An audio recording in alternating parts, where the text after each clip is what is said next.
Alright guys, so before we get into this video, I want to let you guys know that unfortunately, due to scheduling issues and the rapidly approaching winter here in Boston, Married Vlog Monday will be discontinued temporarily.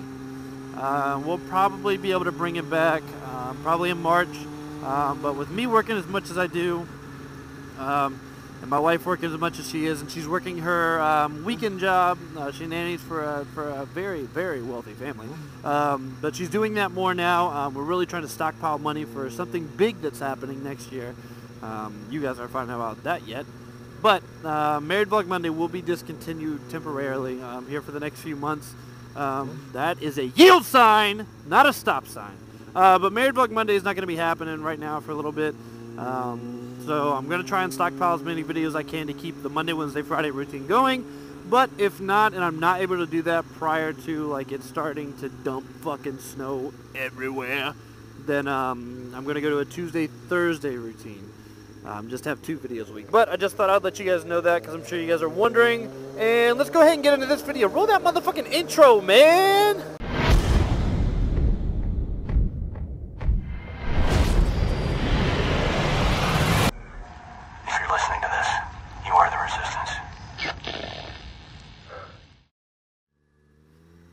Hey, ¿qué pasó, pendejos?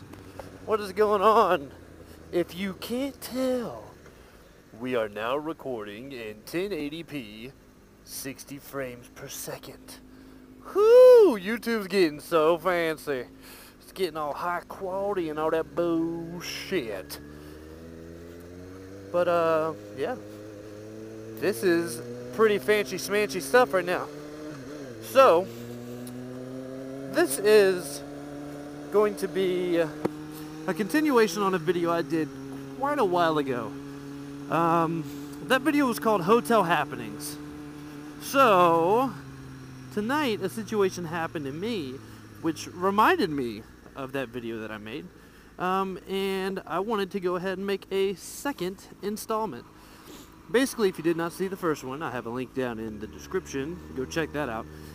Basically, I told you guys a couple of just ridiculous fucking stories I had from working in hotels. I got some good ones. I got some real good ones.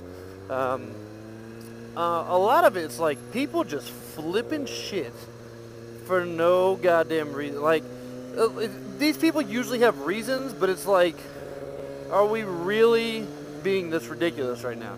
Like, I understand you didn't get what you wanted, but come on now. Come on now. Stop acting like a 2-year-old. And that's really a lot of people in hotels.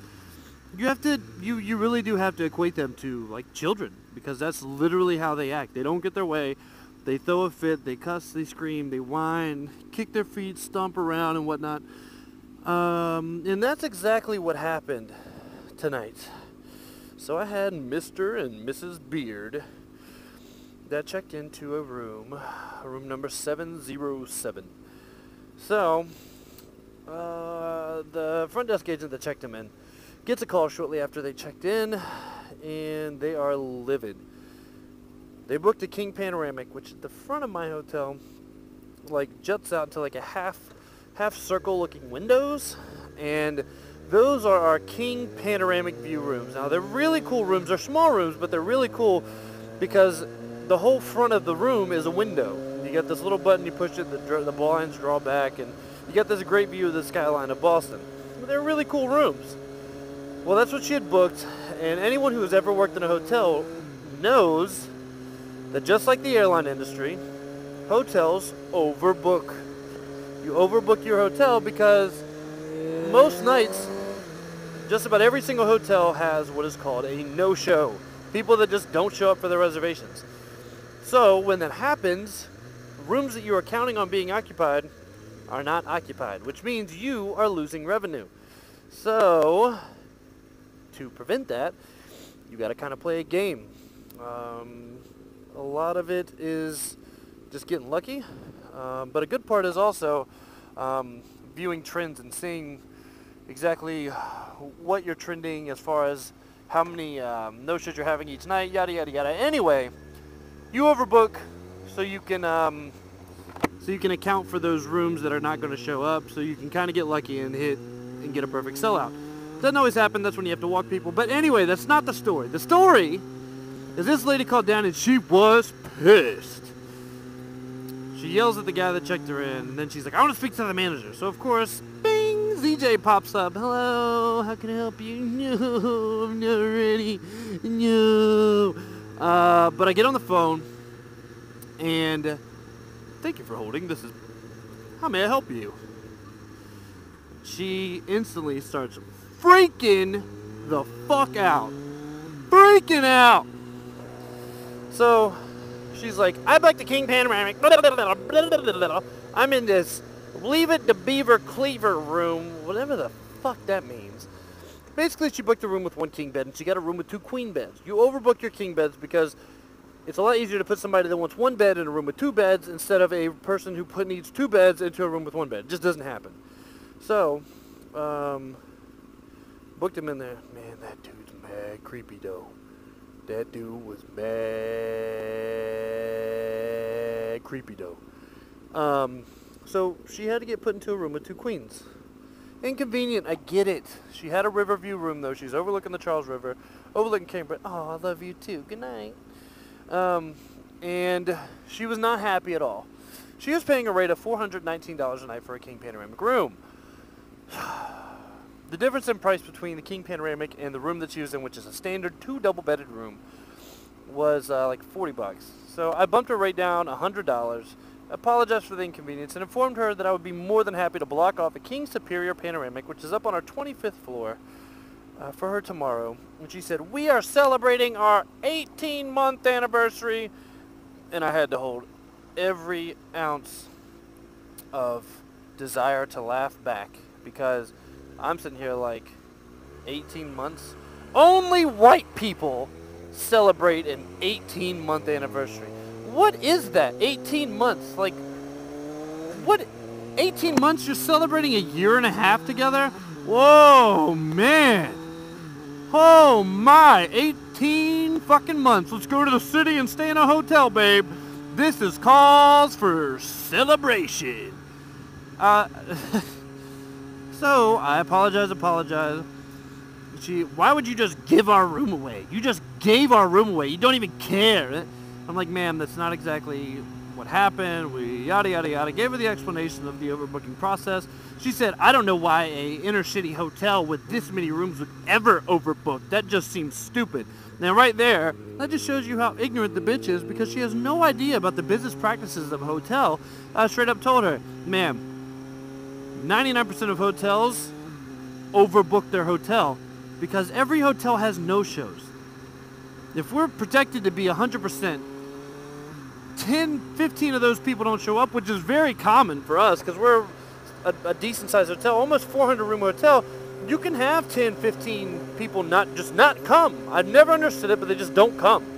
And that is nearly 20 rooms that you're missing out revenue on.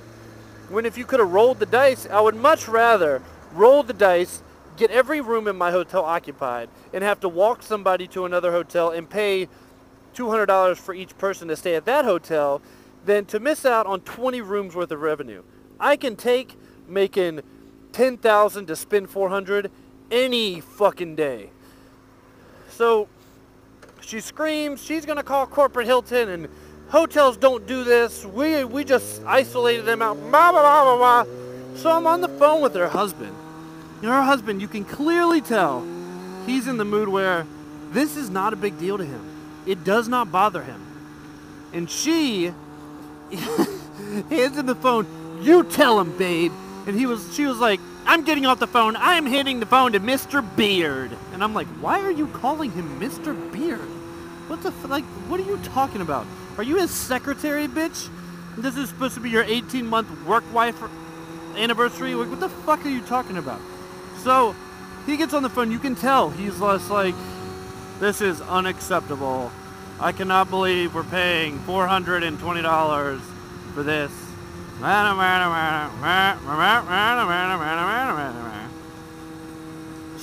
I told him the same thing. he was like, well, I better have that nice room tomorrow. And she's in the back, like she's lost her fucking mind, screaming, "This is bullshit!" And I'm like, yo, this hoe is cuckoo for Cocoa Puffs. And if she keeps getting loud and I get a noise complaint, I'll do her one better. I'll kick the cunt out, take her money for 2 nights, and tell her not to let the door hit her where the good Lord split her, and she can find accommodations elsewhere. That's a bit dramatic, but you get the point. People, I don't know what it is. They leave where they live, come to a place where they're unknown, stay in a hotel, and it's almost like they're like, "Ha, fuck it, no one knows me here, I'm gonna act an ass." They just don't give a shit. I've never understood that. Like, where are you from? Why are you such a dick face? I don't know. But yeah, that shit's crazy. So if you guys like these little stories from the hotel, let me know. This is more of me just bitching about somebody completely being an idiot.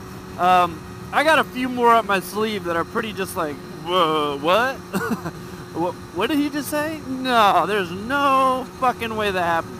And if you watch the first installment of this series, not series, if you watch the first video that I made that was called Hotel Happenings, which, like I said, is in the description, that's going to be more along the lines of what you hear from these videos that I put up. So yeah, watch that, let me know what you think, and if I keep getting all these stories, I have a few on my back pocket, but I would love to make this more of a regular thing. I feel like you guys would kind of enjoy some of the crazy shit that I see from these ridiculous motherfuckers. Oh, hi, we going 45, it's okay, it's okay, listen, I wanna go home anyway. Anyways, guys, yeah, that is all I got for you today, and have a good one. Peace. How motorcycles changed my life. How getting into motorcycles completely changed everything for me. Welcome to a nor'easter in Boston. Number 2 of the year. I asked myself.